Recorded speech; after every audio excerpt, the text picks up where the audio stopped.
So according to Alex Hormozy, so pretty much the purpose of an analogy is to rapidly explain something complex that someone doesn't understand by comparing it to something they do understand, right? So it pretty much makes use of all the things that they already know to fill in the blanks for the things they don't, right? Having a good analogy to explain something can do a huge amount of work in a small amount of time, which is, I'd say, I agree with everything that he's saying. I don't know about you, but hey, you should. You probably should. Anyway, so here's an example, right? The first example. Now, if you want to make an example or a statement such as, oh, you must do all these things, they are all important, right? What's the best analogy that you can use for that?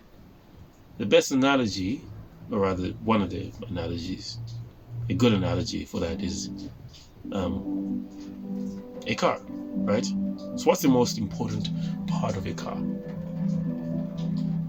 Is it the wheels, the engine, the gas?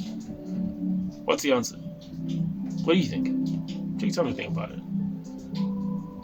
So the answer is pretty much all of it, right?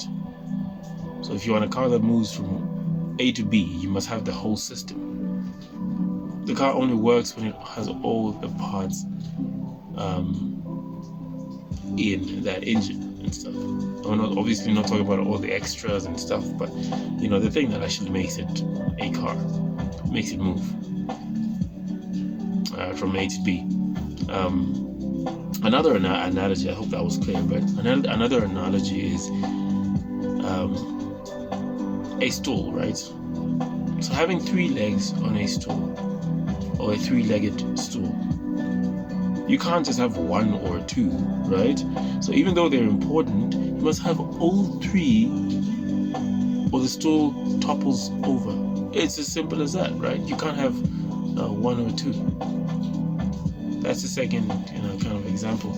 A third example, or rather that's kind of like 2, but that drives the point of, okay, we need the whole system. The whole system must work, or the whole thing must work. You must have all the parts, right? And these are tips for people in sales, by the way. Now, why are we the most expensive, or why we are the most expensive, right? How do you drive that using an analogy, right? The simplest analogy, a one-line analogy, is you don't want the cheapest parachute. It's simple as that. Like, it drives the point. You don't have to explain anything. Gosh, anyways, another analogy for this could be, you don't want to be the cheapest surgeon or tattoo artist. You literally don't. I mean, I don't know about surgeon and tattoo artist. I don't think you want to go to the most expensive one. Well, in light of a tattoo artist, but yeah, because I mean it's just a tattoo, right? But what do I know? Anyways, but a surgeon, I don't know if you want to be the cheapest one, because that's a whole other situation there. Why do you want to be cheap anyways? But you can't do your job, anyways. Okay, so that's like a very good example for why you're the most expensive. Or some like simple tips for salespeople to use in order to support themselves, support their pricing or price point. Yeah, so there's a bunch of other analogies and stuff. And in a separate point, he makes a statement of standing on the diving board longer doesn't make the water any warmer. What do you think that point? That analogy actually, points to. What do you think? Anyway, I'll give you another tip. Here's another analogy. A sinking ship doesn't sink slower while you compare buckets. Think about that for a second.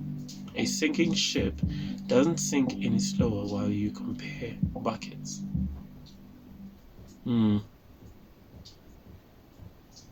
You're gonna have to do it anyways. That's the answer.